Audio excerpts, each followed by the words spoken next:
दोस्तों, अब ज़रा सोचिए, अगर मैं आपसे पूछूं कि किसी इलीगल प्रोजेक्ट का सबसे बड़ा शिकार कौन होता है?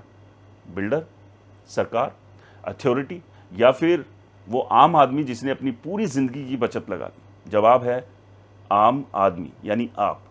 क्योंकि बिल्डर कई बार नया नाम लेकर दूसरा प्रोजेक्ट शुरू कर देता है, लेकिन खरीदार की पूरी पूंजी, उसका समय और उसका मानसिक सुकून, सब कुछ दांव पर लग जाता है।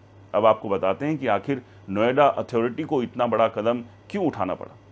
दोस्तों, अथॉरिटी की जांच में सामने आया कि सेक्टर 107 के पीछे और आसपास के कुछ इलाकों में अधिग्रहित जमीन पर सालों से इलीगल कंस्ट्रक्शन हो रहा था। कई जगहों पर बिना परमिशन बिल्डिंग प्लान के मल्टी स्टोरी बिल्डिंग खड़ी कर दी गई।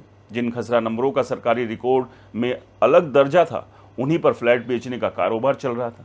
सबसे हैरानी की बात यह कि कई खरीदारों को ये तक नहीं बताया गया कि जिस जमीन पर उनका फ्लैट बन रहा है उसका कानूनी दर्जा क्या है।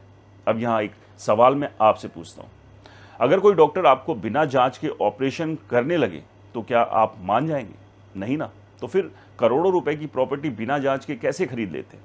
यही हमारी सबसे बड़ी गलती है। हम मोबाइल खरीदने से पहले 10 यूट्यूब वीडियो देख लेते हैं, लेकिन 50 लाख या 1 करोड़ का फ्लैट खरीदने से पहले आधे घंटे भी डॉक्यूमेंट्स जांचने में नहीं लगाते। यही वजह है कि मैं हमेशा कहता हूं कि रियल एस्टेट में सबसे महंगा शब्द है मुझे लगा सब ठीक होगा। निवेश अनुमान से नहीं, सत्यापन से होता है। अब आपको बताता हूं कि ये पूरा फ्रॉड काम कैसे करता है।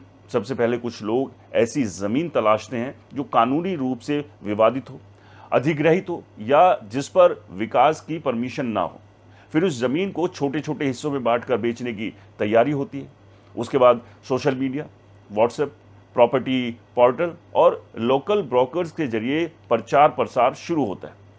बड़े बड़े एडवर्टीजमेंट में लिखा जाता है एयरपोर्ट से सिर्फ 15 मिनट, मेट्रो से 5 मिनट, सीमित समय का ऑफर, आज बुक करें कल कीमतें बढ़ जाएंगी। आप जरा गौर कीजिए, एडवर्टीजमेंट में कभी ये नहीं लिखा होता कि बिल्डिंग प्लान अप्रूवल है या नहीं, रेरा नंबर है या नहीं, जमीन का टाइटल क्लियर है या नहीं। क्योंकि अगर ये सवाल पूछ लिए गए तो पूरा का पूरा खेल इन लोगों का खत्म हो जाएगा।